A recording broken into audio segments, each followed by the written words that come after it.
You are currently dragging a corpse through your life, carrying the dead weight of a man who gave up on his dreams years ago.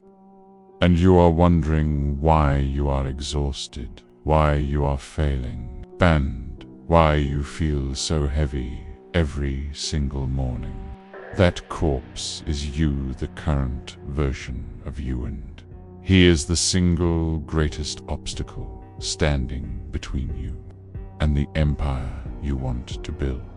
You have been lied to by the self-help industry, which tells you that you just need to improve yourself, that you need to fix a few cracks in the wall, or apply a fresh coat of paint to a rotting house.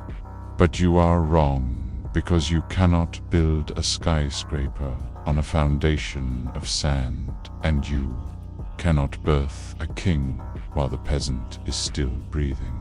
If you want the power, the respect, and the fear of your enemies, you do not need a renovation. You need a demolition. I am talking about a metaphysical suicide, the complete, total, and violent eradication of the person you are right now. The person looking back at you in the mirror has tolerated disrespect for too long. He has accepted mediocrity as his standard. He has apologized for taking up space. And he has made peace with being average. And as long as he breathes, you will lose. You need to take him out back and put a bullet in his head, psychologically speaking. You need to say a permanent goodbye to his habits, his friends, his excuses, his posture, and his weakness.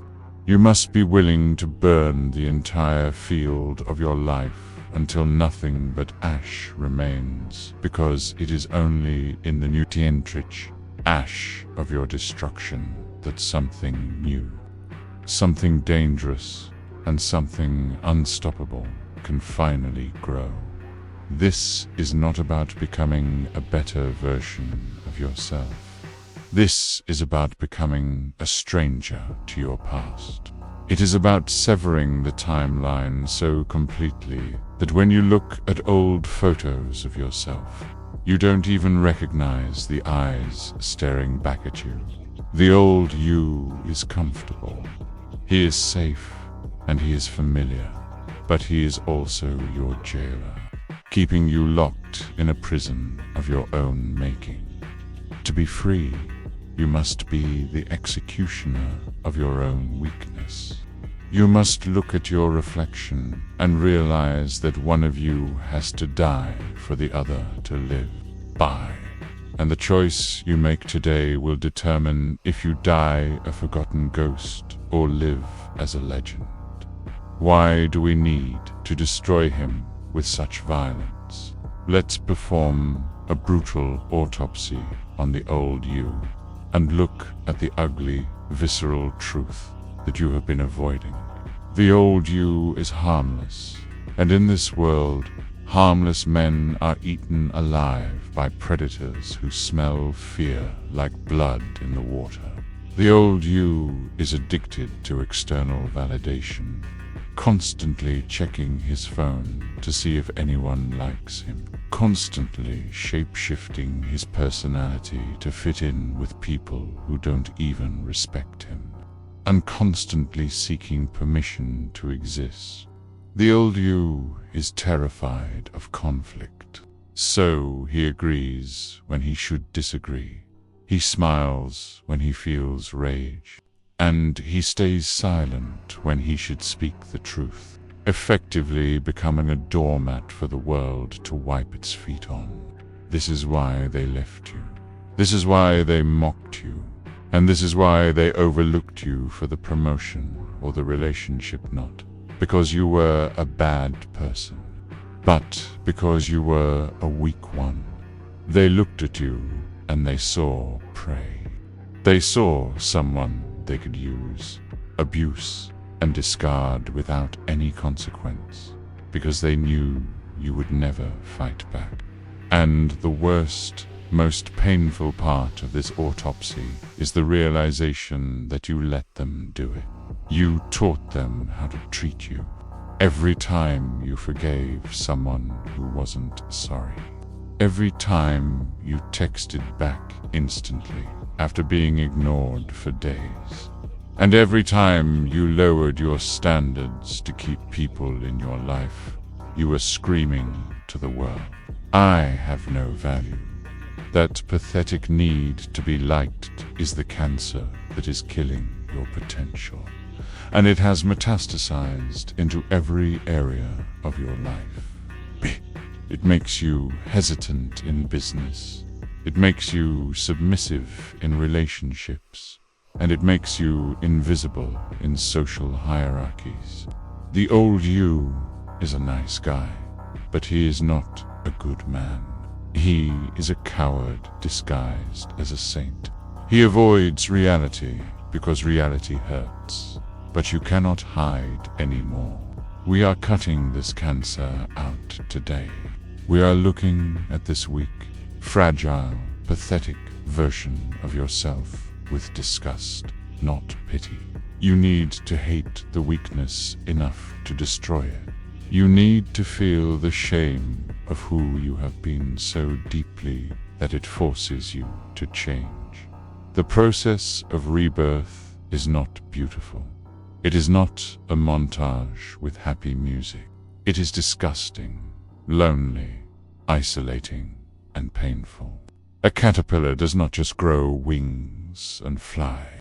It wraps itself in a cocoon and completely disintegrates into a biological soup of cells before it reconstructs itself into a butterfly. You are about to enter your cocoon. But for a man, we call it the dark room. This is a period of aggressive, non-negotiable isolation where you disappear from the face of the earth. I am not talking about a weekend off. I am talking about months of radio silence where you cut the cord to the outside world. No social media announcements about your grind. No, I'm taking a break posts to get attention. Just total, suffocating silence. You block the noise, you lock the door, and you embrace the void. For the next 6 months, you are not a friend. You are not a party animal. You are not a son. You are a ghost. In this darkness, you will face your demons without the distraction of cheap dopamine, without the numbing effects of alcohol, and without the validation of likes and comments. You will sit with your failure until it burns a hole in your chest. This isolation is the furnace where the old you turns to ash and the new you is forged in fire. It will be the hardest thing you have ever done because your brain will scream for stimulation. It will beg for comfort, and it will try to convince you to go back to the way things were. But you must stay in the dark. You must let the loneliness carve you into something harder. The people outside will think you died. They will think you quit. They will think you failed. And they will laugh at your absence, telling each other that you couldn't handle the pressure. Let them laugh. Let them speculate. They have absolutely no idea that you are in the lab creating a monster. They have no idea that the silence isn't empty. It is full of strategy, full of training, and full of preparation. You are not hiding. You are incubating. You are stripping away every layer of softness until only the diamond core remains. Now, inside the silence, we begin to build the new you. And this version is not designed to be nice. He is not designed to be liked. He is designed to be a nightmare for anyone who ever doubted him. This reconstruction happens on 3 fronts: the physical, the financial, and the psychological. First, you build a body that commands respect without you uttering a single word. You torture yourself in the gym until your muscles look like they were carved out of granite. Not for vanity, but because a dangerous body is the ultimate signal of discipline in a soft world. When you walk into a room, your physical presence should trigger a primal instinct in other men that says, "Do not mess with him," and a primal instinct in women that says, "Pierre is capable." Second, you build an empire of resources. You stop spending and start investing. You stop consuming and start producing.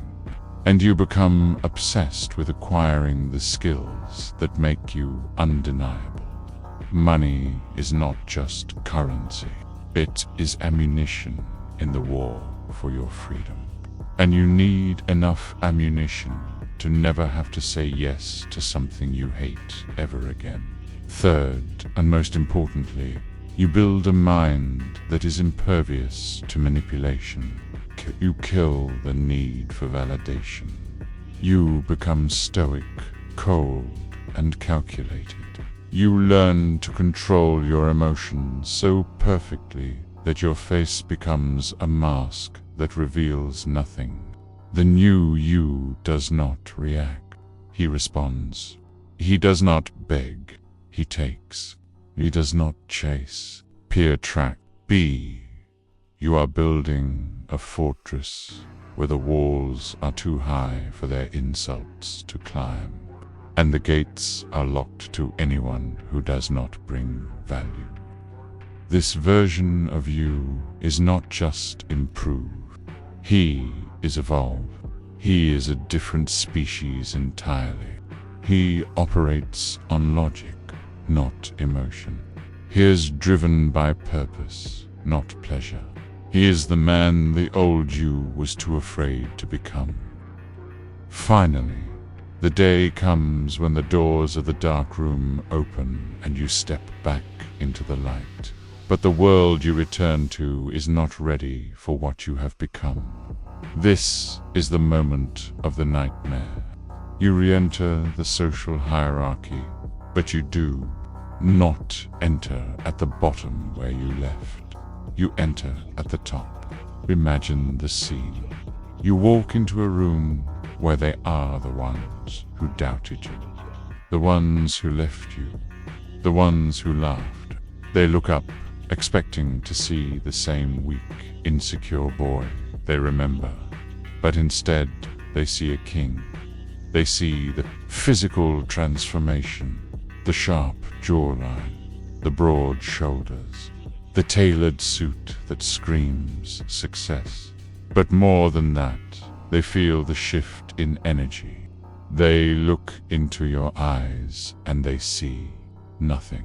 No anger, no hate, no desire for their approval. Just a cold, piercing ocean of indifference. This is their nightmare. Their nightmare is not that you hate them. Their nightmare is that you have outgrown them so completely that they no longer register as significant in your reality. You speak clearly, you move with purpose, and you hold eye contact until they look away in submission. They try to talk to you, to pull you back into the old dynamic, but it doesn't work because that version of you is dead. You are untouchable now. You have become the living embodiment of everything they lack. They will feel a sinking feeling in their stomach, a mix of fear and regret, realizing that they threw away a diamond to play with stones. They will go home and lay in bed, staring at the ceiling, haunted by the ghost of who you became. You have become the villain in their story because you are the hero in yours. You have destroyed the old you, and in doing so, you have destroyed their power over you forever. This is the ultimate victory. Not screaming, not fighting, but simply existing as a version of yourself so powerful that your mere presence forces them to realize how small they truly are.